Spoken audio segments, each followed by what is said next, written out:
Kapelos coming to you from Ottawa this afternoon. Welcome to our special coverage of the state funeral of former NDP leader Ed Broadbent. Mr. Broadbent led the federal NDP for 14 years, from 1975 to 1989, through 4 elections altogether. He served opposite 4 prime ministers as well: Pierre Elliott Trudeau, Joe Clark, John Turner, and Brian Mulroney. The NDP's 1988 results at 43 seats under his leadership were a record for the party until Jack Layton's Orange Wave in 2011. Mr. Broadbent is just the second opposition leader in Canadian history and the first who did not die while still in office to be given a state funeral. He passed away January 11th at 87 years old. CTV's Jeremy Charon is live outside the Carleton Dominion Chalmers Centre in Ottawa, where the funeral is set to take place in just about half an hour from now. Long lineup of people, Jeremy, heading in there. Yeah, Vassy, there's been a steady flow of people making their way through here for probably the last half an hour. We know the Prime Minister's going to be here. Wab Kinew, Manitoba NDP leader, or Manitoba Premier rather, will be here. BC Premier David Eby is going to be here as well. Jagmeet Singh, federal NDP leader, is here, along with friends and family and many people that have been working with, or that had worked with Ed Broadbent throughout his lengthy career, decades really in politics, before opening a think tank based here in Ottawa. So certainly it has been evident here the support that he had, and through all political stripes. Something we've been hearing from people as we talk to people making their way in here outside the ceremony is just how well respected he was, even by his fiercest political adversaries. He was someone who was passionate about what he believed in, and he was fierce in his advocacy and the work he did on Parliament Hill. That being said, he was still very well respected by all of his peers of all political stripes. As we've chatted with people making their way in here today, a common theme again that we've heard is that many today will be thinking of how funny he was outside of his political career.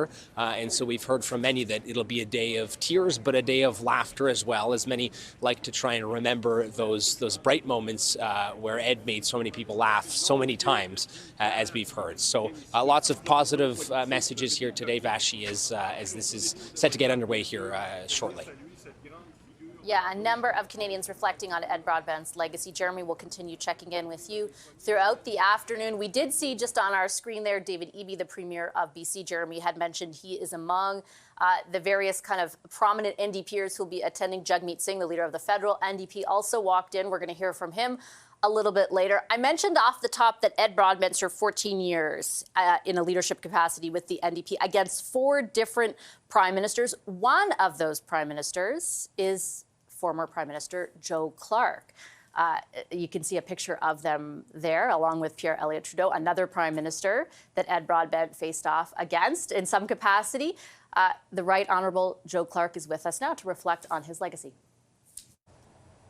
Hi, Mr. Clark. Such a pleasure to see you. Very pleased to see you. I appreciate you making the time for the conversation. You were on opposite ends of Parliament, the House of Commons, but also the political spectrum at the time for Mr. Broadbent, yet you had only really nice things to say upon his passing. What sticks out for you as the reason that that is the case? Well, we were different parties, obviously, but I'm not sure you'd say opposite ends. We had That's a lot true, of, maybe. Yeah, we had quite common views on a lot of matters. In fact, one of the things that's quite interesting about that period and now is that there was a much greater degree of, I guess, respect and cooperation, practical cooperation between the two parties. That is not to say we always agreed. He brought my government down, for example, and that's a hard thing for me to forget. And I'm interested in him both in terms of his own personal capacity. I don't know that you could call us friends when we were in the House of Commons together. I think we became closer to friends later on, afterwards. We established an international commission of which he became president for a while. And then interestingly, in afterlife, we worked together as a small group of advisors to the Auditor General. And it was an intimate group, and we came, and not at all partisan, the opposite of partisan, and we came to know one another. And the other thing about our relationship was that during some of my more difficult times as Constitutional Affairs Minister, Ed was very supportive of what we were trying to do. Not every detail, of course, but he understood the challenges of those kinds of things. And I think we tend to see someone who was not ever in government, was always in opposition, as a person who will be inherently and overwhelmingly adversarial, and he could be adversarial, but he also had this broader interest, not only in the public interest, but he brought a point of view to politics. That's what made him seek public office. And how would you define that point of view now, looking back in retrospect? Oh, he was a social democrat, a proud social democrat. But he also had a broader view than that. He knew that that was a perspective of Canada that had to be expressed, had to be developed. He was very effective in it, as a matter of fact, not simply in his work in Parliament, but also as the inspiration for the Broadbent Foundation later on. I've been trying to think if there are any other comparable institutions like that formed by someone in opposition. Obviously, there is a point of view in the country that represents those views, that feels it needs to be seen more, but he was a catalyst, or he was the person around whom the catalyzing process worked, because he had such broad respect, and respect also for sort of constructive common sense. He was not in a pejorative sense an ideologue. He had firm views, he expressed them, but he also was immensely practical in a lot of things. He was pragmatic. Pragmatic, and you come to know people a little bit better in times of difficulty, and we were both very much interested in constitutional matters and the Charter of Rights. We took opposite approaches. That is a chapter, by the way, you and your profession should look at, as to how that debate evolved in Canada, because for the first time, I think, the Liberal government, a government, tried to set out before the issue arose to develop a sense that this is necessary and try to negotiate matters with opposition parties. In any event, and in the end, while he started as a supporter of the process and continued to be that, I started as a critic and continued to be that. But his party, under his leadership, ensured that the Charter included protection of Indigenous people. My party ensured that it protected the rights and status of women in the country. And we had working relationships on that kind of question. You mentioned how you wouldn't, though you had a working relationship at the time while you were in politics, you wouldn't call each other friends, but perhaps later in the after political life that you became more so. What did you learn about him that you didn't know when you were political adversaries? Well, I should go back to one thing. My first day in the House of Commons as leader, I was a young leader. I'd just been elected. I went in, and I didn't know the mics were all on before, and so it's a reporter's dream. Yeah, I guess it is. But I was called upon. The speaker asked me to. It was my turn to get up and ask a question, and I said to myself, "Well, here goes." And of course, it boomed out into the house, which I didn't know. That afternoon, after a long campaign, I left for a holiday, and the next morning, in question period, Ed mentioned that yesterday he said, "Here goes." Now he's gone, which I thought was which I thought was a human touch. Right. Obviously, it was a shot, but it was a funny shot, and it was the kind of shot that informed rather than wounded. And did you feel like that is a quality that he espoused as you got to know each other more on a personal basis outside of politics? Yeah, he was constructive by inclination. That's why he came to office. And I can't help reflecting now at the current state of politics. Yeah, I'm sure. Yeah, because there has been, the House of Commons has become much more adversarial to some degree, and I'm not blaming you. That has to do with your profession. That's It has to do with the fact that we are now more a stage than an institution, a stage on which other points are made. And I think that affects the state of mind of people who come to serve there. Both Ed and I came into Parliament before television was there. We had a sense of the institution and a respect for the institution. And that's what we'd learned. I mean, both of us in our different ways, me as a progressive conservative, he as a social democrat.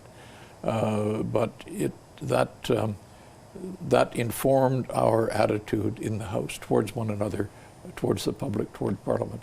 And it meant, I mean, I think back to some of the degrees of cooperation between some of the members of my party and some of the members of his outside the House, particularly on constitutional issues, particularly on international issues. Some of my MPs, some of his MPs were very active in developing, in making real progress on issues relating to Africa, for example. And that required a sense of camaraderie that I think might be more difficult now. It's more difficult? Do you think it's impossible, though? No, I hope it's not impossible. And in fact, I'm taking advantage of the opportunity because Yes. I think that there needs to be an understanding that there was an earlier way of doing these things, and that because one of its major proponents has died, but rather than simply mourning him, it would be well worth taking a look at how some of the principles for which he stood can be respected now. And those were not simply procedural. They weren't just about the House of Commons. They were about what a society should be. He was quite unusual in that he was able to maintain his legacy after he left the formal office. And I think inspired, on the one hand, a lot of people who shared his view, but on the other, a respect among people who might have thought that Social Democrats were some kind of wild species. But we do have to try to come back to this, I think. I think the House of Commons can't avoid being a show place, but it has to be much more than a show place. And the focus has to be upon what gets done rather than what is seen. We're losing that now, and I think that there will be a growing cynicism. It's already, there's always been some cynicism about politics, but I think it could aggravate and grow. Well, you're right. An occasion today, not only to mourn Mr. Broadbent, but to talk about that. Mr. Clark, I appreciate you making the time for the conversation. Thank you very much. Pleasure. Thank you. The Right Honourable Joe Clark. That's former Prime Minister Joe Clark reflecting on the legacy of Ed Broadbent. There is a state funeral about to get underway just a few blocks from where I am in about 20 minutes' time. The Prime Minister, in fact, if we can take that live shot right now, is just arriving to the building where that funeral will take place. Mr. Broadbent led the NDP for 14 years. Joe Clark was one of the 4 prime ministers he faced off against during his time as leader of the NDP. One of the other prime ministers he faced off against, Justin Trudeau's father. Let's take a listen in live to the Prime Minister. Extraordinarily important part of modern Canadian history. He was a tireless campaigner for social justice, and Canada is significantly better for his years of service, both in politics and out of it. Honored to be here, not just to reflect on his memory, but to pay homage to his family, his friends, but also the millions of Canadians that he has inspired and impacted over the course of his life.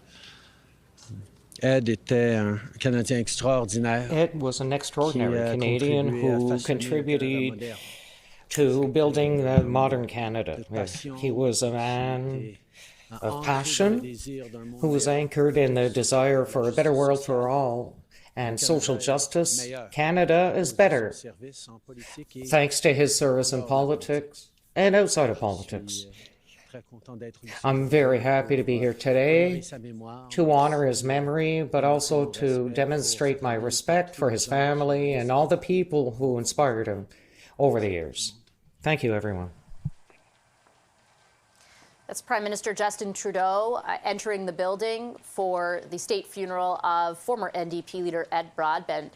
Ed Broadbent is only the second opposition leader to receive a state funeral, the first one who didn't die in office. The other opposition leader who got a state funeral was on the offering of former Prime Minister Stephen Harper, and it was, of course, the leader of the NDP in 2011, Jack Layton, who passed away that year from cancer. I want to head back to Jeremy Charron, who's outside of that very building, because the Prime Minister, of course, they're reflecting on the legacy of Ed Broadbent. He said Canada is better thanks to his service in and outside of politics. Another political leader I know you spoke with, also reflecting on Mr. Broadbent's legacy and his own personal relationship with Ed Broadbent, is Jagmeet Singh, the leader of the NDP right now.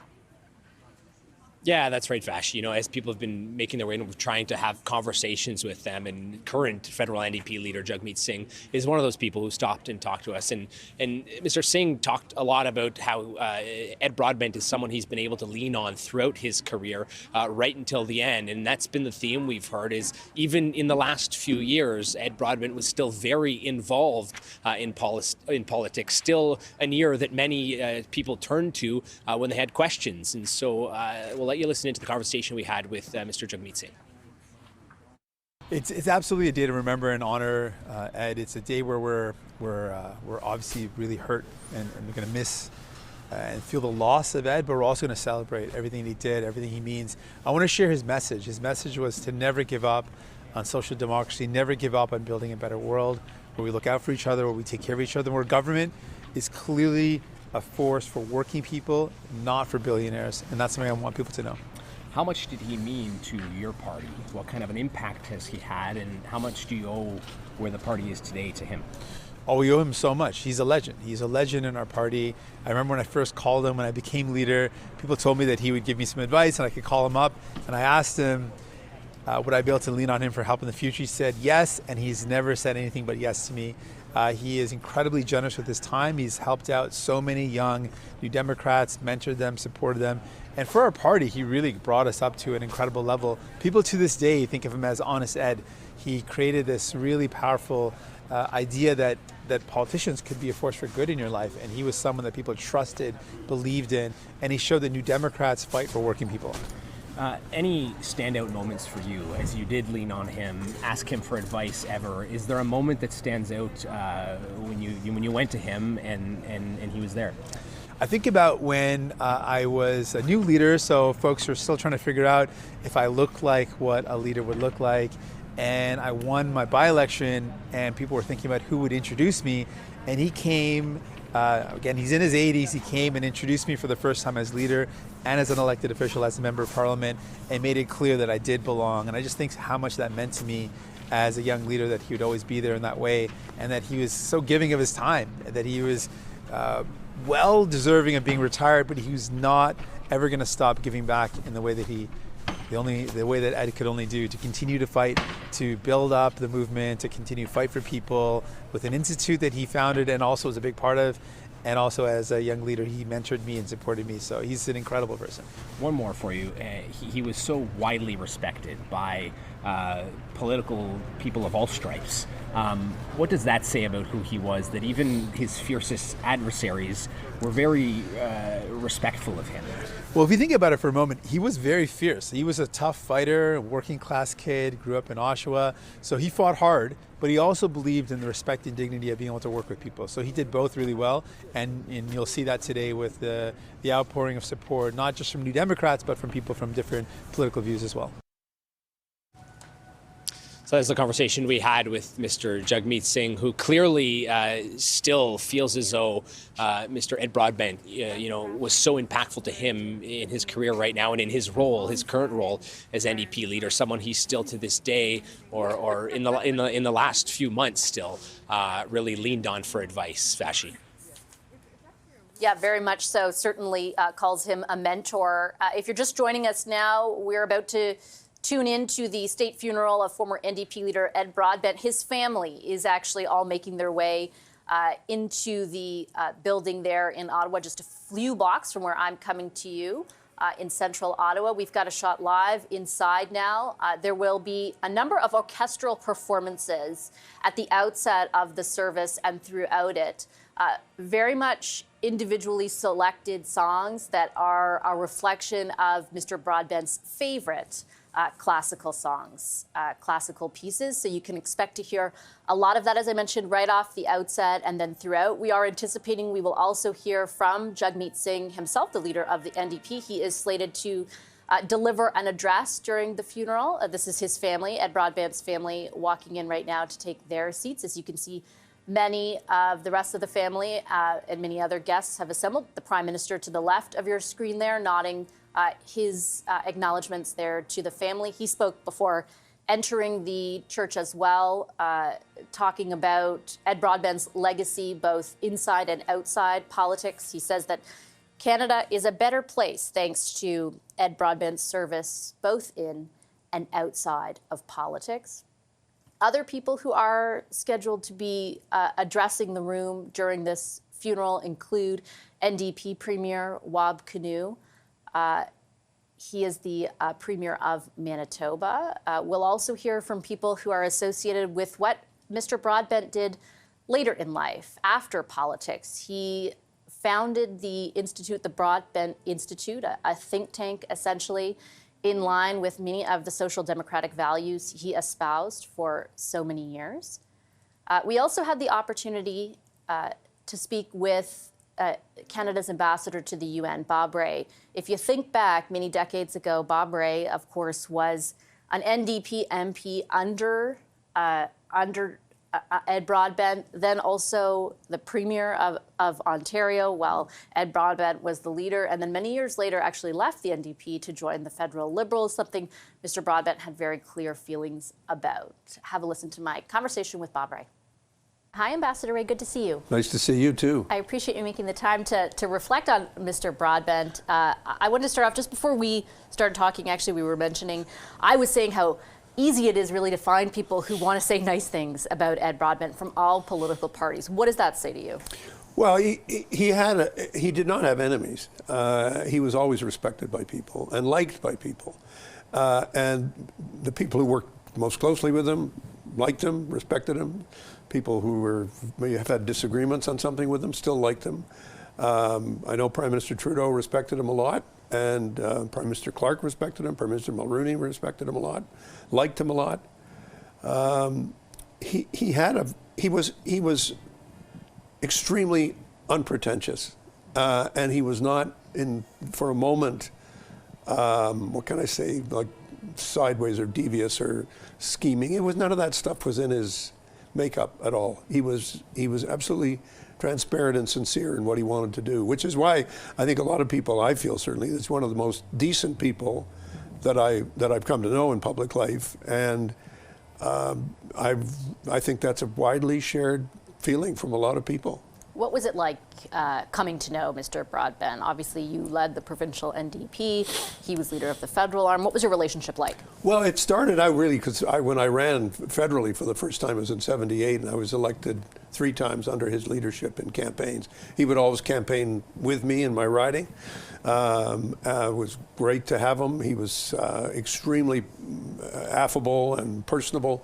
He reached out to me even before that. I voted for him at the convention in 1975, and we met there, and he called me up and said he'd want some advice on policy stuff he wanted me to work on with a few other people.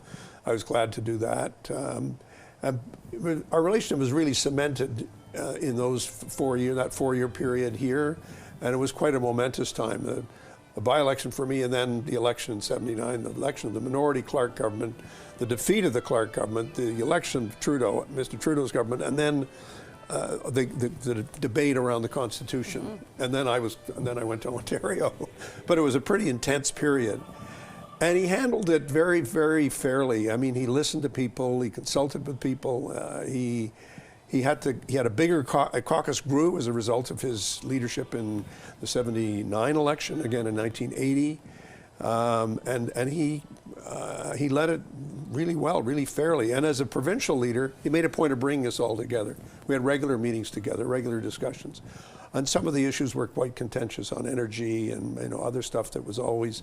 Energy and the Constitution are tough issues for the NDP because it's a big country, and our membership is spread right across the country, and so we have strong representation from Ontario, the West, now Quebec under Jack's leadership. So and of course Atlantic Canada.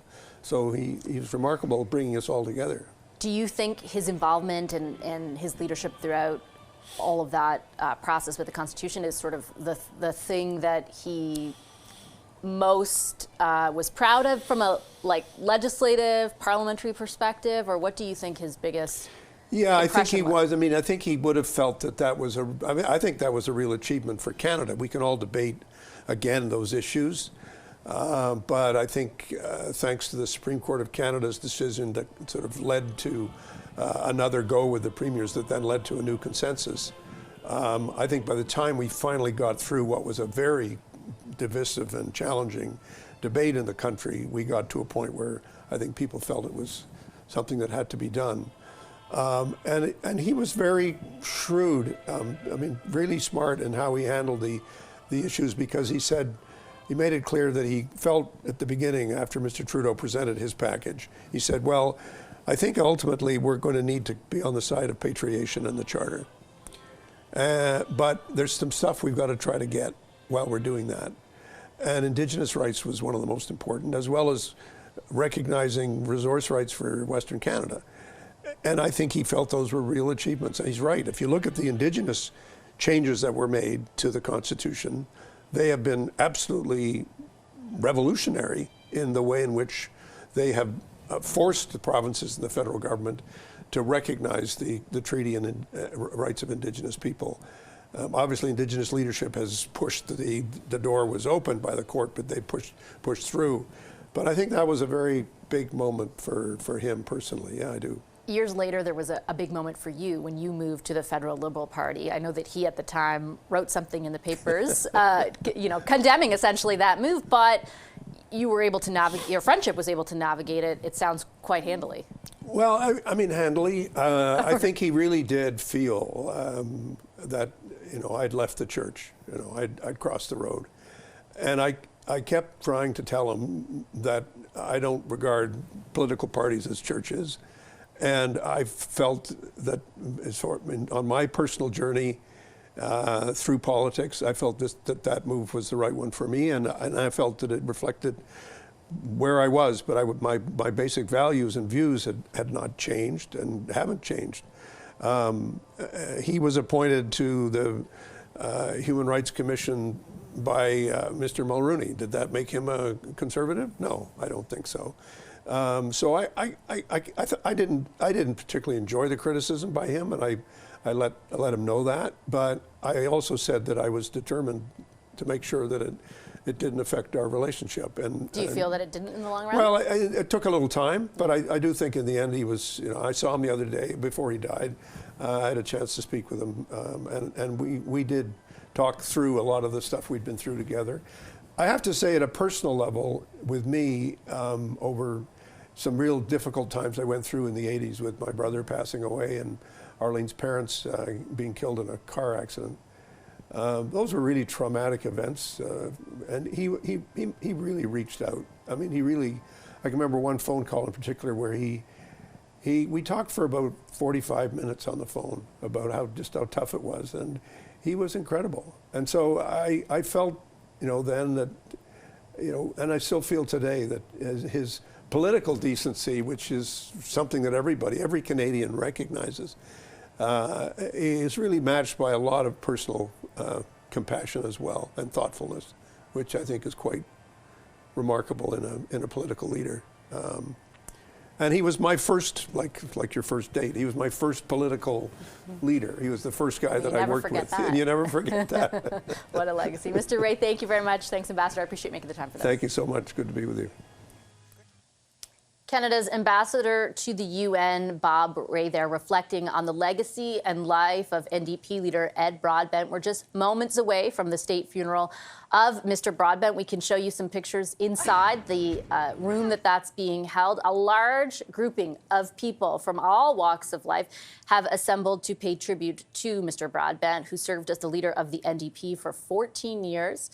This is only the second time in Canada's history that there will be a state funeral for the leader of the opposition or the leader of an opposition party. The only other time that happened was back in 2011 with another leader of the NDP, Jack Layton. We are scheduled to hear this afternoon from the current leader of the NDP, Jagmeet Singh, as well as the NDP Premier of Manitoba, Wab Kinew. The Master of Ceremonies will be Jen Hassam, who is the executive director of the Broadbent Institute. The Broadbent Institute, of course, is the post-political part of Ed Broadbent's life, the institute that he founded that bears his name, committed to the same values he spoke of during his time in Parliament, which spans decades, in fact, social democratic values. That's, as you heard from both Joe Clark and Bob Ray, certainly from a political perspective, what he's being remembered for. The music that you're hearing there, very specifically picked. Members of the National Arts Center Orchestra and the choir of the Theatre of Early Music were performing a selection of Ed Broadbent's favorite classical works. You're going to hear from them throughout other parts of the ceremony as well. The ceremony takes place in what's known as the Carleton Dominion Chalmers Centre, just a few blocks from where I am right now, in the center of Ottawa. We'll take a listen in as the funeral begins, the state funeral for former NDP leader Ed Broadbent. For the Honorable Ed Broadbent. Distingués invités, membres de la famille, nos amis, friends, membres du public, je vous members of the souhaite la public, bienvenue à la I célébration welcome de you vie to pour the celebration of l'honorable life Ed for the Broadbent. Honorable Ed Broadbent.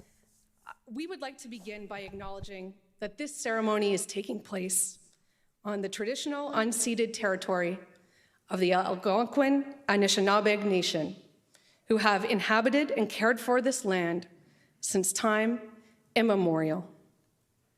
J'aimerais tout d'abord I'd like to first recognize that this ceremony se déroule sur is being le held territoire traditionnel on the traditional lands, unceded de la lands nation algonquine of the Algonquin Anishinaabe et prend soin nation that depuis has des lived temps here and cared for immémoriaux. And I would for like immemorial now time. to invite Elder Claudette Commanda to offer an Anishinaabe prayer of honor. Amy Ya Win.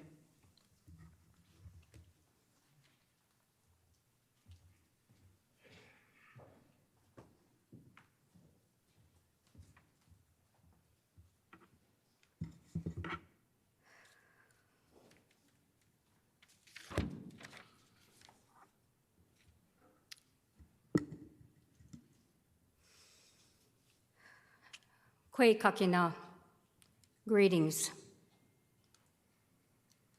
Niwi mino pagosendama Ed Broadbent. Let us together, with one love, one voice, give thanks for the blessings of life, to remember and to give thanks to a man who dedicated his life to people, for people, to community, and to country. Nous sommes ici pour rendre hommage We are à here John to give Edward homage Broadbent. to John Edward Broadbent. Gishiminado, Creator, Great Spirit, this prayer I say with my heart and my spirit. I pray together as community. We lift our hearts, our love, and our prayers to this kind man. And at this time, we also remember the family and the community that he served. Gishiminado, Kichimigwech Kinakego Eshish Bimadzuin. Thank you, Creator. Thank you for all of your blessings and for life. Kichimigwech Gishiminado Kin Zagi Edwin. Thank you, Creator, for your love. Gishiminado, Kichimigwe Jonje, Ininini, Ed Broadbent, Oban. Thank you, Creator, for our friend, leader, family man, gentleman, Ed Broadbent. May his kindness, his strength, his wisdom and love be remembered, honored, and continue to shine for all Canadians, for all people. We thank him for his respect of First Nations and Indigenous people. We honor him in our Anishinaabe way, guided by our ancestors, in a spirit of love, prayer, and remembrance. May all people embrace Ed Broadbent's hopes, visions, compassion, and love for people, for community, and for Canada.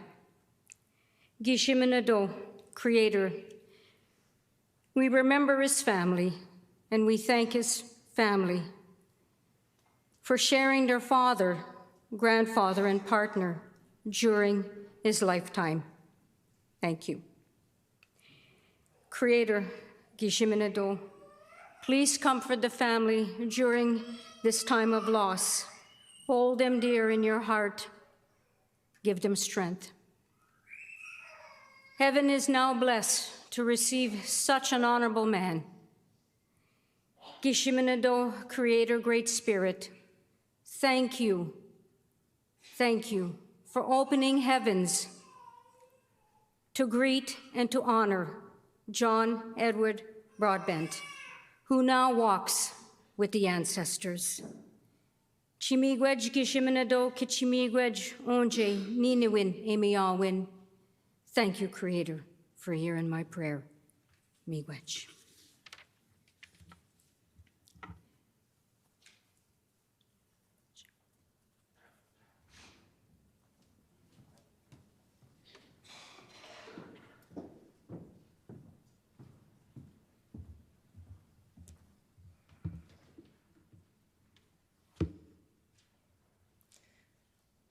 Merci, Aîné, Thank you, Amanda, Amy, pour vos paroles très for touchantes your et l'amitié que vous avez very témoignée touching à la famille words Broadbent.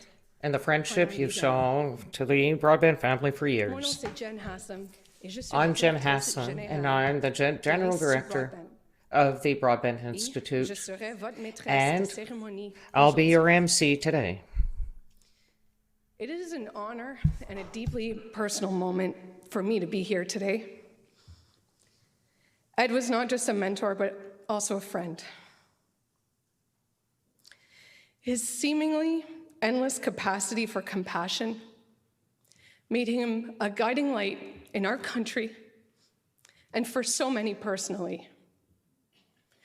So, as we gather today to celebrate his remarkable life and his legacy, we will remember the profound impact he had on Canada and on so many individuals. Ed's passion for social democracy was matched only by his love for life's many joys, whether it was movies or books, particularly books penned by Canadian authors, classical music, and spending quality time with those who he loved. Today's ceremony is a tribute to a life well lived, and a man who also has an extraordinary dedication to public service throughout his entire life. This is a heartfelt gathering of those who admired and loved Ed. And this is an opportunity for all of us to share memories and celebrate a man whose ideals and decency continue to inspire. And we hope that his memory will help guide us to a more equitable society. La cérémonie aujourd'hui Today's réunit ceremony la famille gathers together family, friends, colleagues, et les gens de tous and les horizons. people from Rendons all hommage à Monsieur areas who will honor Mr. Broadbent. Canadian artists will present musical works that will reflect his love of classical music.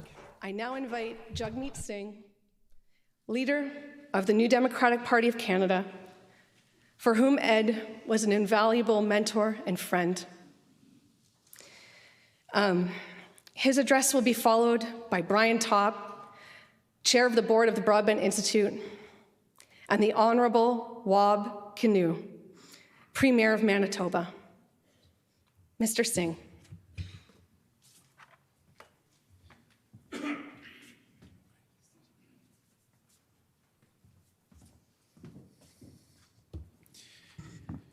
Thank you, Jen. I want to acknowledge all the folks that are here today. This is an incredible showing of love and support for a great man. And I also want to acknowledge what an incredible honor it is for me to share some words with you today. Ed and I would often be at events together, and anytime I had a chance to speak at an event that Ed would be at, I would always find a way to point him out in the crowd and invite people to applaud the great Ed Broadbent. I don't know if he always wanted that type of attention at those events, but I did it anyways. And then I would always say this. I would say, looking Ed right in the eyes and say, Ed, I want to be like you when I grow up. And he would always laugh as if I had just come up with a line. But it's something that I said every single time, and he would always humor me with his great, generous, compassionate heart and laugh. But I hope he knew how much I meant it. I said I want to be Ed Broadbent when I grow up because you look at Ed's life, you see a life of incredible dedication to his vision for a better world. A man who dedicated his life as a member of parliament, as a leader, and that would have been good. He spent over a decade as leader fighting for a better world, fighting for the working class. And then, when he should have retired, he was then asked to run again by then leader Jack Layton, and then was a member of parliament again. And then he had done his duty, he had served the country, he had served, and he was not done. In his retirement, many of us would spend our retirement doing many things, he decided to start an institute in his name, the Broadbent Institute. But not just start it. For folks that are part of the Broadbent Institute will know, he dedicated his life to building that institute. He dedicated so much of his time and energy because he wanted to continue to be a voice for social democracy and for working people. He spent his whole life fighting for people, for fighting for justice, fighting for that fair world. He never forgot who we fight for. He made it very clear. Job of government, the job of elected people is a fight for the vulnerable, not to protect the powerful. He would never tell Canadians that our country is broken. He would say that Canada ought to and can do so much more and be so much better when it comes to building that fair world. He believed very strongly that government was a force for good, that it should protect people, it should lift up people. He believed fundamentally that we're better off when we take care of each other.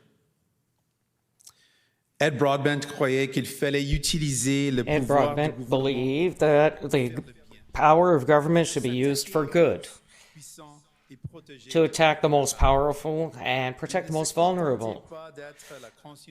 He didn't just accept to be the conscience of Parliament, he wanted to be Prime Minister. And there were no false debates on choosing between his principles and winning an election. He thought both needed to be done. So as we mourn the death of Ed Broadbent,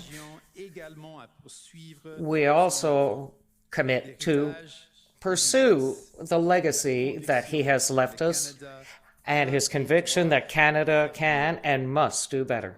I want to talk about that generosity of spirit of Ed Broadbent. I remember when I first became leader, I was told I could give him a call, which was pretty intimidating to call this living legend, to call Ed Broadbent the third leader of the New Democratic Party. But I was told I could call him and ask him for advice, and I asked him. And he also offered me, he said, if you ever need help, don't hesitate to call. And I didn't. I can tell you every single time I called, he said yes. Anytime I needed help, he said yes, whether it was campaigning, whether it was for advice, he was always there for me. But as a new leader that maybe didn't fit the image of what people thought of when they thought of a national federal leader, I remember in particular after winning the by-election in Burnaby, we were thinking about who would do the introduction for the first time that I would officially be a leader and as also a member of parliament. And Ed Broadbent did that, and he made it clear with his respect that he commanded, someone not just respected by New Democrats, but all Canadians, he made it clear that I belonged. And I'll always be eternally thankful for that. He made it clear that New Democrats didn't have to enter into the false debate of whether we could keep our values and our principles or pursue power. He said we need to do both. People need us to do both. They need us to remain true to our values, but also to be in a position to make life better for working people. One of our final conversations came right after he had released his book. He told me that he was proud of the work that we were doing. He's proud of the fact that we brought in dental care, that this is continuing the legacy of Tommy Douglas, making sure we provided real support to real people. He wanted me to do a lot more and a lot faster. Very New Democrat of him. And he also wanted to make sure that I never let the Liberals off the hook. Also, very New Democrat of him. It's hard to believe I'll never have a chance to talk to him again, to hear his advice, to learn from his wisdom. We will miss him. We are so fortunate that he chose to spend his life in pursuit of his vision and his hope for justice and fairness for all. We will never forget him. And Ed, we won't let you down. And you're still who I want to be when I grow up. Thank you.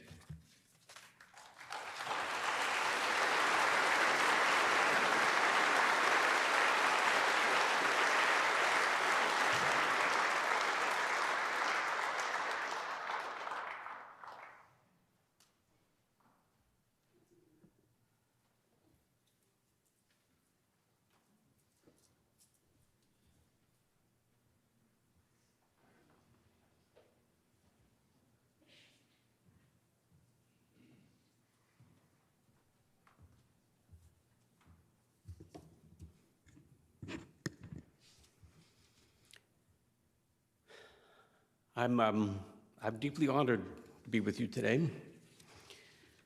to honor our colleague, our leader, and our friend, Ed Broadbent. Ed Broadbent was a scholar.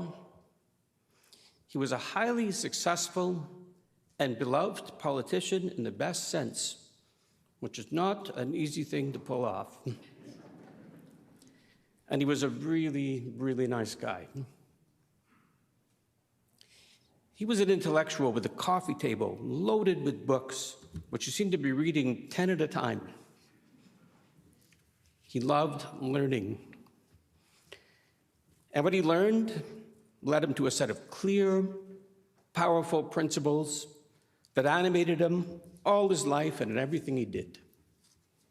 He passionately believed in economic and social equality. And he passionately believed in democracy and human rights. And Ed not only believed in those principles, he also knew that every generation must fight for them, which is exactly what he did during a brilliant 14-year run as leader of Canada's New Democrats. Et vous savez, and you know, il y avait un plan. He had a plan. Un plan qui a presque fonctionné. A plan that almost worked. Il savait qu'il y a pas de chemin. He knew that there was no path to power for his party without including francophones and the province of Quebec. He led in all federal polls in 1977, in part due to a spectacular showing in Quebec. Unfortunately, it showed up just a little before his time. The leads gained by Ed would be taken up by Jack Layton with truly spectacular results. He had a truly remarkable career, our friend Ed. His devotion to advance social democracy helped not only Canada, but everywhere in the world. His commitment of an entire life to the union movement, his critical contributions to the Canadian Charter, and his commitment to fighting poverty for children poverty. Canada is better thanks to Ed Broadbent. And Ed did all this while practicing the art of disagreeing without being disagreeable. He was a remarkably civil and friendly man, civil and friendly to his political opponents as well as to his colleagues, and he was wonderful company among friends. He really was. With, let's admit it, an unfortunate love of cigars. Which, let's also admit it, were good fun to smoke with him. You knew you were about to solve all the world's problems in a wonderful evening with a fascinating friend. And so, now we gather to say farewell. And at moments like this, it's right to look for comfort from poets. I like this poem by the Nobel Prize-winning Bengal poet and anti-imperialist Tagore. Peace, my heart, let the time for the parting be sweet. Let it not be a death, but completeness. Let love melt into memory and pain into songs. Let the last touch of your hands be gentle, like the flower of the night. Stand still, O beautiful end, for a moment, and say your last words in silence. I bow to you and hold up my lamp to light you on your way. Au revoir, Ed. Goodbye, Ed.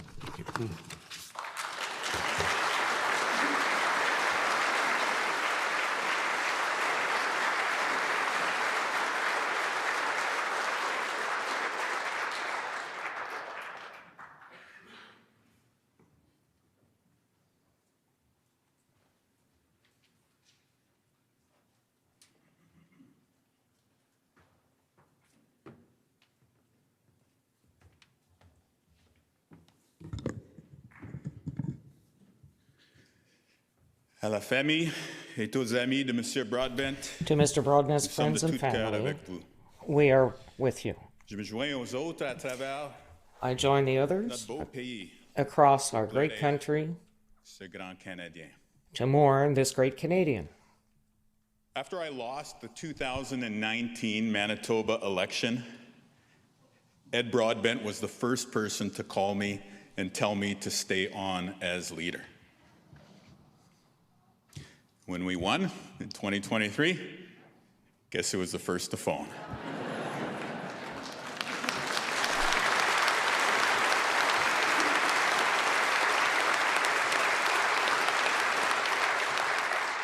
In this, as in all things, Ed was a relentless force for good in our beloved Canada.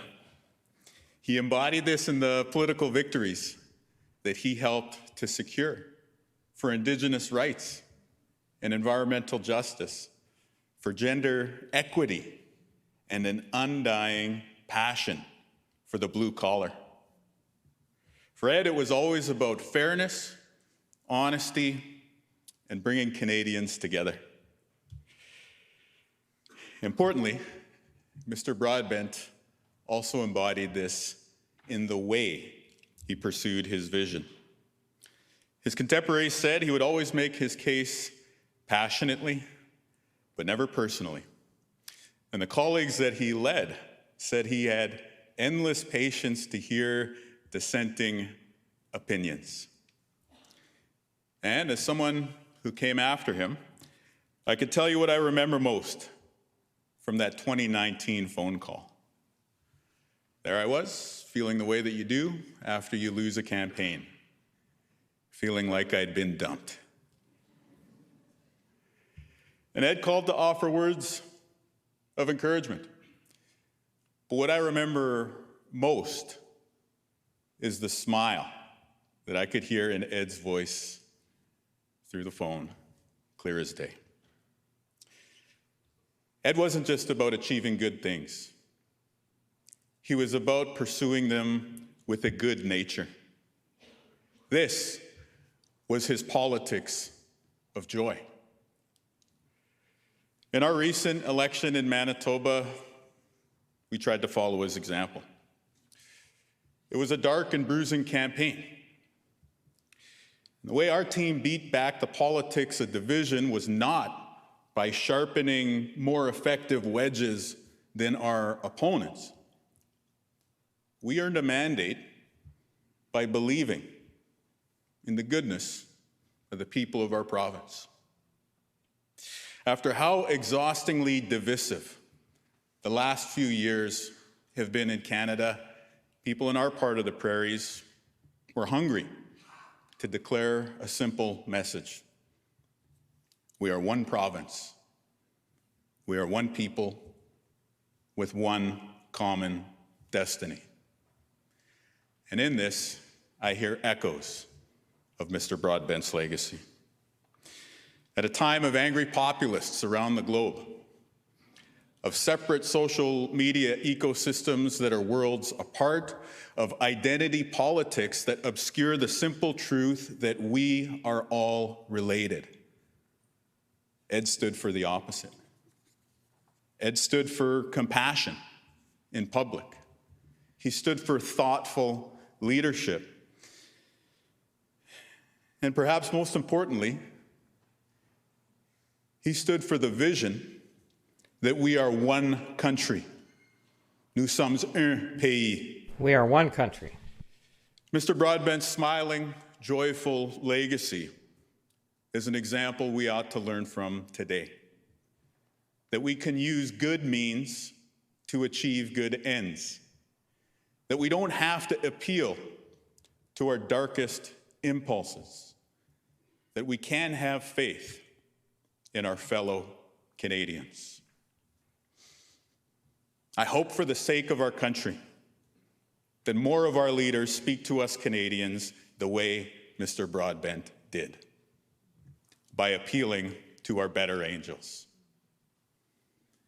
Ed Broadbent, I hope we will see you again.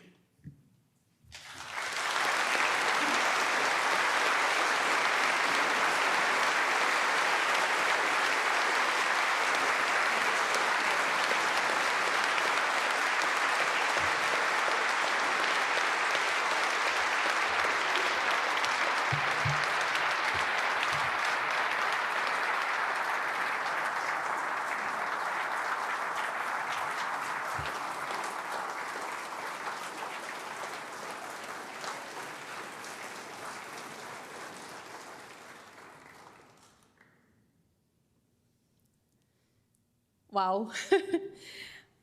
Merci, Monsieur Singh. Thank you, Mr. Singh, Mr. Mr. Talk, Canoe, pour Mr. ces Canoe, hommages très for these inspirants. inspiring eulogies. J'ai maintenant le plaisir de vous I now have the présenter pleasure of la introducing soprano Andriana soprano, Chuchman, l'organiste Matthew Larkin organist Matthew Organ et des membres de l'Orchestre and du members Centre national des arts, of the sous NAC la Orchestra, direction du chef de l'orchestre, directed by Vijay Ratna. Dinak Vijay Together, Ratna. These multi-talented artists will perform Un Belzi, a Puccini piece which celebrates sure faith in love as well as in life. Ed would love this.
Merci pour cette Thank you magnifique for this prestation. magnificent Et j'ai maintenant presentation. le And now plaisir I have the d'inviter pleasure of inviting Diana Bronson, une Diana amie Bronson. et ancienne collègue de Monsieur Broadbent, Former à vous dire colleague quelques mots. This will of be Ed Broadbent to followed say a few by words. another address and a video tribute.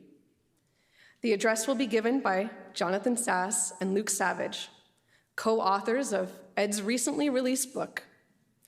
Ed's partner, Francis Abel, will then share a reflection, followed by a performance of the hymn Jerusalem, which I have learned was adopted by the CCF, the Cooperative Commonwealth Federation, as a hymn that they would sing at their meetings. Jerusalem will be performed by organist Matthew Larkin, the choir of the Theater of Early Music, under the direction of Daniel Tyler, world-renowned conductor and good friend of Ed's, with whom he shared a deep passion for music. Thank you, Daniel. Ms. Bronson, I now invite you to the stage.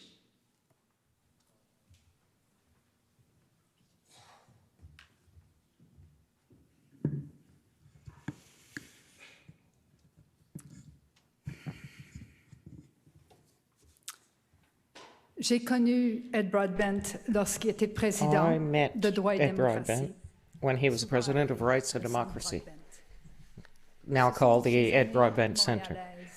Those Montreal years, at the beginning of the 1990s, where he worked every day to improve his French and his knowledge of Quebec, at the same time as he discovered the whole complexity of working at the international level. What an honor to have worked at his side. We were a small team, but very passionate, inspired by this man who was greater than nature, who did not hesitate to joke around, and who made each person feel that they were very important in his eyes. And they were. Whether he was talking to factory workers in Bangkok, to indigenous leaders in Guatemala, to refugees facing gender persecution in their countries, to Fidel Castro, the Dalai Lama, or the receptionist, you felt important, respected, heard. And that didn't mean he was going to shy away from defending his ideas. Human rights are universal because all human beings are fundamentally equal.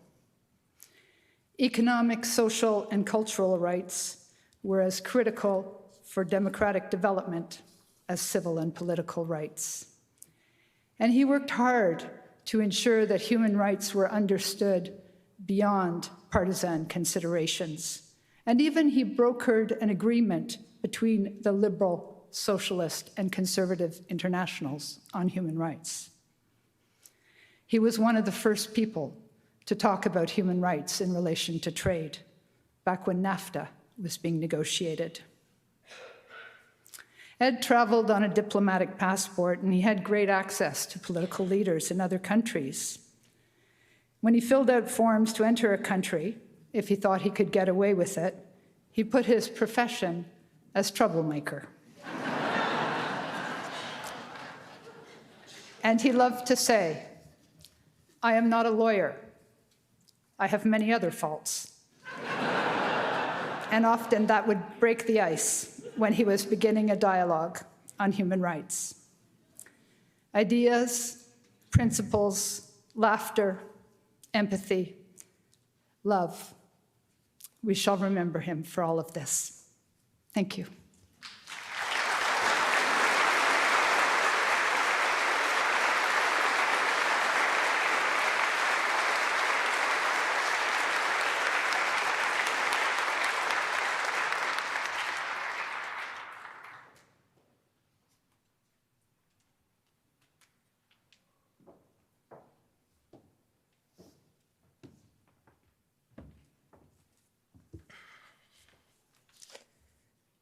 Ed Broadbent was not a texter.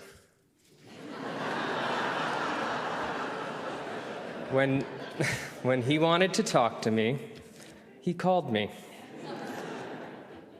Many of these calls were to check up on my family.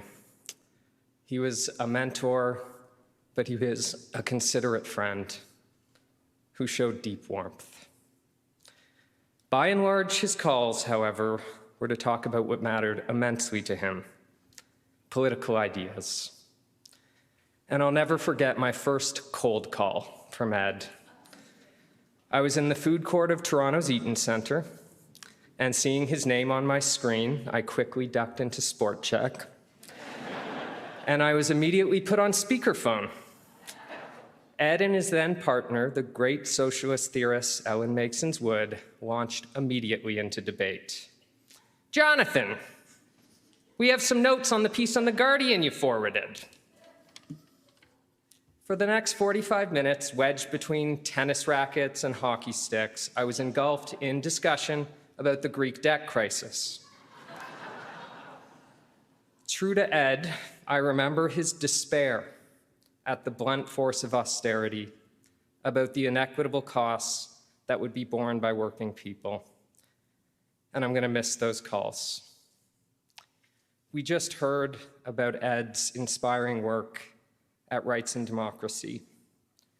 Less well known was his work as vice president of the Socialist International.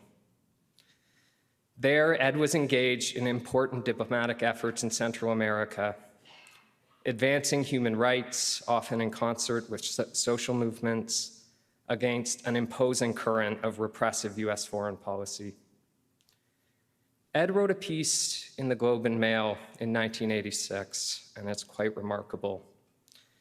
This was at a time when many leaders of social democratic parties were retreating from their convictions. Not Ed.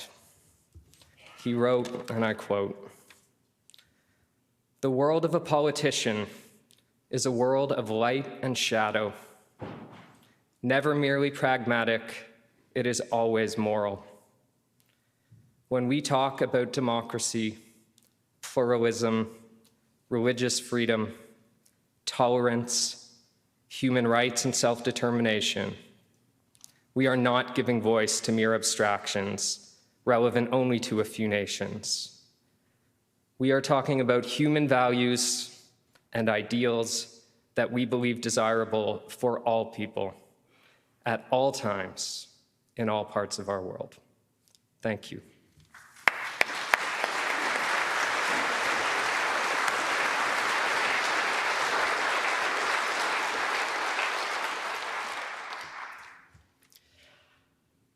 It was on September the 28th, 1968, that Ed Broadbent rose to speak in the House of Commons for the very first time. By his own account, it was a pretty grand affair. I must say, Mr. Speaker, I am particularly pleased to see such a crowded House at 5:15 p.m. on a Friday afternoon, Ed remarked to the maybe 5 or so colleagues in attendance. Who would have thought that so many thousands would have turned out? A son of Oshawa, a city whose storied struggles against the greed of the automotive industry were a turning point for industrial unionism in North America, Ed had been elected to represent his hometown by a margin of just 15 votes after a stint as a professor of political theory at York University. And the speech he gave that day, at least to the 5 or so who may have heard it, was in every way completely and utterly him. For one thing, it began with a joke, delivered in his trademark deadpan. More seriously, it somehow swung with seemingly no effort from references to John Stuart Mill and Athenian democracy to celebrations of the gains won by ordinary people throughout the first part of the long 20th century. Pensions, the universal franchise, public health insurance, the revolutionary innovations of the welfare state. And in the speech, Ed made clear that while he regarded all of these things as important and tangible victories on the road to equality, they were also insufficient in realizing the task of real democracy and human freedom as he saw them. He wanted workers to have a greater say, not just at the bargaining table, but in the running of their enterprises. He argued that the kind of austere democracy that leaves entrenched the hierarchies of our society is not fully a democracy. And he concluded by calling for a seismic shift of power from the few at the top to the many below. As Jonathan has just so eloquently reminded us, Ed Broadbent was a democratic socialist in the truest and deepest sense. He was a populist intellectual for whom the world of the mind, represented in the likes of history, philosophy, and economics, was inexorably linked to a greater modern struggle for equality and for our collective freedom. It was to that struggle, above all else, to which he ultimately devoted his life. Thank you.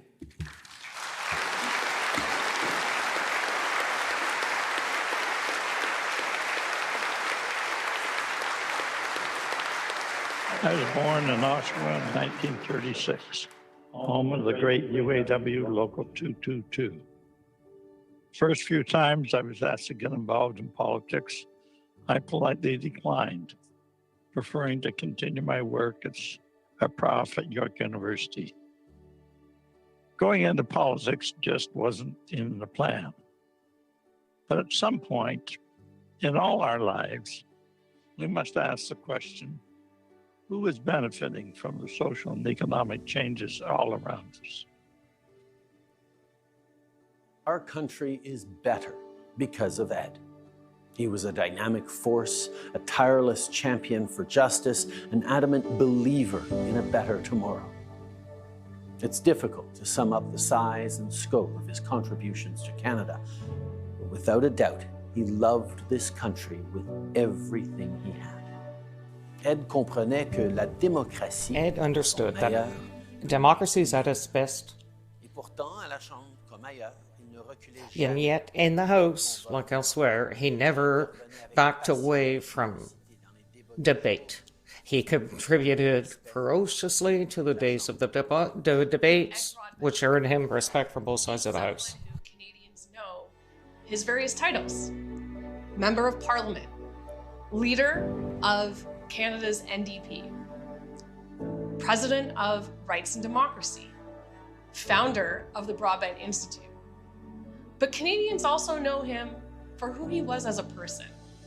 The working class kid from Oshawa turned academic, the university professor turned politician, and the politician turned into one of our country's leaders.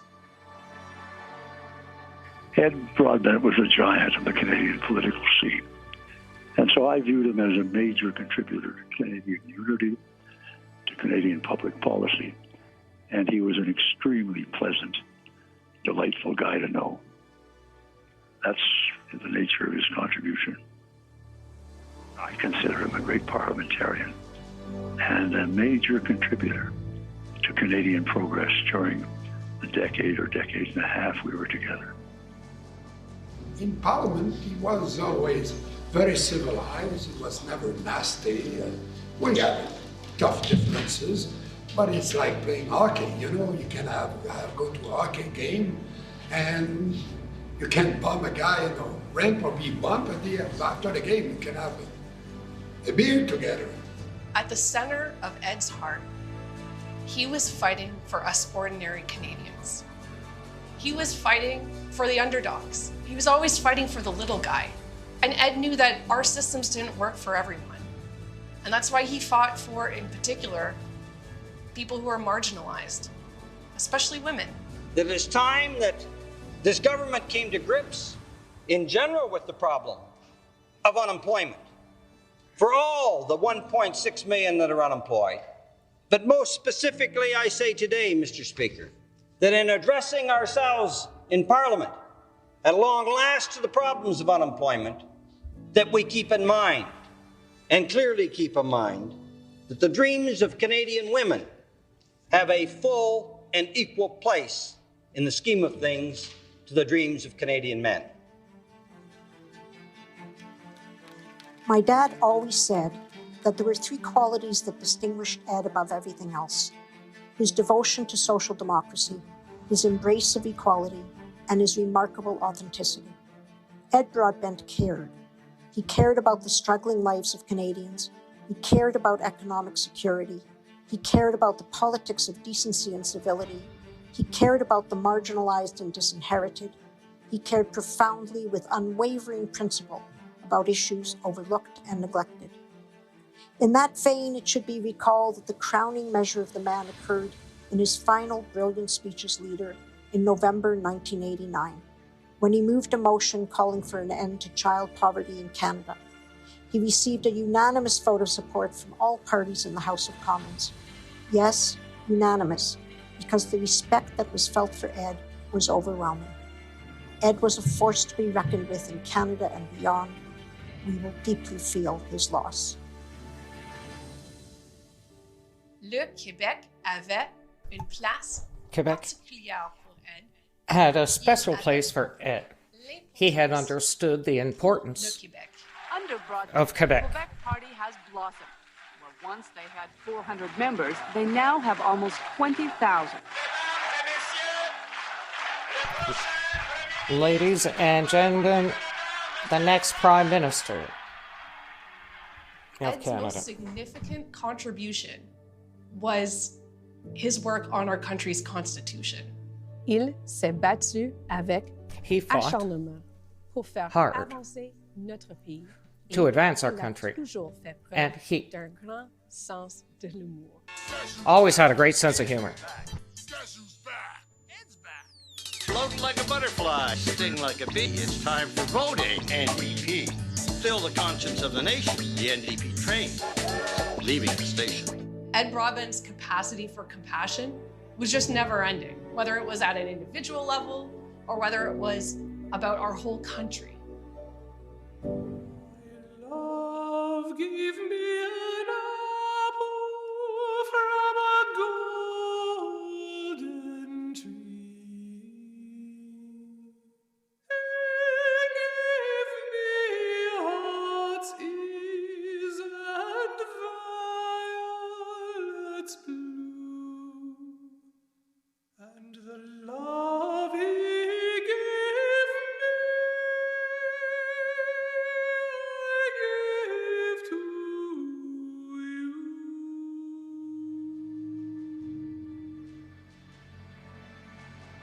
To be humane, societies must be democratic. And to be democratic, every person must be afforded the economic and social rights necessary for their individual flourishing. On their own, political and civil freedoms are insufficient in the realization of that goal.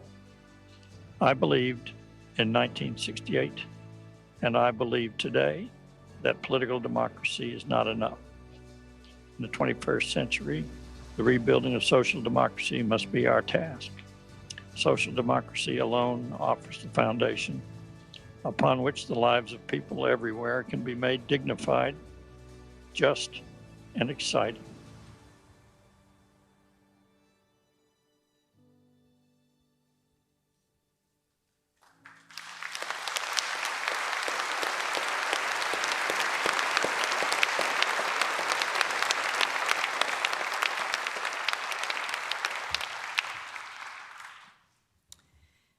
Canada was Ed's village. He loved to go about in this city where he had long established relationships with people who worked in grocery stores and bookstores, pharmacies, dry cleaners, restaurants. They all called him Ed. Beyond Ottawa, in Oshawa and in many parts of Canada, he rarely went anywhere without meeting someone who wanted to greet him, to shake his hand and to thank him. Many recalled a brief meeting years previously in a way that made it clear that the speaker felt that Ed was their friend then and now. I think this is a room full of people who feel that way. In public or in private, Ed had a remarkable capacity to extend empathy and good-humored support to strangers. He respected them, and he wanted to know what they thought. Then there was his strength. Like many of you, I've been missing Ed deeply. So, like you do, I took to looking up video clips of his various speeches and interviews over the years, just to see and hear him again. I found a wonderful speech that he made in early 2016.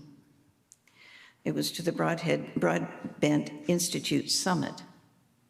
It was terrific, intelligent, erudite, funny, inspiring. Mostly he addressed the younger generation, bracingly. Ed gave that speech 2 months after he had lost a second wife to cancer. He nursed each of them, Lucille and Ellen, to the end. When he gave that speech, he must have been living with terrible, redoubled sorrow. Yet at the age of 80, he found the strength to bring the force of his intelligence and commitment to speak to current activists and to future movement leaders. That strength, forged from commitment and love, is a powerful legacy to the next generation. His other gifts were vision, a shining vision of how a future in which all the citizens of the world could have peace and security. And his joyful confidence in the power of the younger generation to make this happen. Ed's view was that social democracy did not occupy some most mushy middle ground, but rather it defined a principle-driven, practical approach to the steady building of a good society. This means containing corporate power and realizing political, economic, and social rights for all to create the conditions under which life could be not only endured, but above all enjoyed. He enjoyed the struggle, and he rejoiced in the gains. That is how Ed lived, and that is what I celebrate now as we come to terms with his death. À bientôt, Ed. Merci tout le monde. See you soon, Ed. Thanks, everyone.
To conclude today's ceremony, please continue to stand for a moment of silence, followed by the singing of our national anthem. Pour clore cette cérémonie, To conclude the ceremony, please remain standing for a moment of silence before we sing our national anthem.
Thank you so much for joining with us today and sharing our love, our friendship, and our solidarity for Ed. He will be remembered as a great thinker whose kindness, compassion, and values, and of course his sense of humor, brought Canadians together. Merci à tous. Thank you Vous êtes to joints all avec nous aujourd'hui. for having joined us today. Le dévouement de Mr. Broadbent Mr. Broadbent's devotion to public life un héritage leaves a durable ayant fait progresser le Canada vers une société legacy and helps juste Canada progress et toward plus a inclusive. fair and more inclusive Au nom society. de toute la famille, On behalf of the entire encore une family, fois, once again, merci. thank you. Miigwech. Miigwech.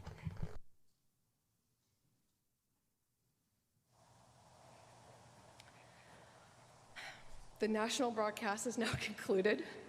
And that brings to an end the state funeral for former NDP leader Ed Broadbent. Mr. Broadbent served at the helm of that party from 1975 to 1989. You can see individuals there on the screen just in front of you, a wide variety of people from many different political stripes in attendance, everyone from the current leader of the NDP, Jagmeet Singh, to the Prime Minister, Justin Trudeau, and former Prime Minister who actually went up directly against Mr. Broadbent many times in the House of Commons, Joe Clark, was there as well. Mr. Broadbent remembered to be a relentless force for good, according to Manitoba's Premier Wab Kinew, someone who was incredibly passionate about economic and social equality, democracy, and human rights. And Prime Minister Trudeau remembering Ed Broadbent this afternoon as someone whose service, both in and outside of politics, made Canada a better place. Mr. Broadbent passed away on January 11th at the age of 87. We will continue to have reaction to that state funeral throughout the evening here on CTV News Channel. That does it for our coverage. Right now, I'm going to hand things over to Question Period. We're going to join that program in progress. Have a great rest of your evening.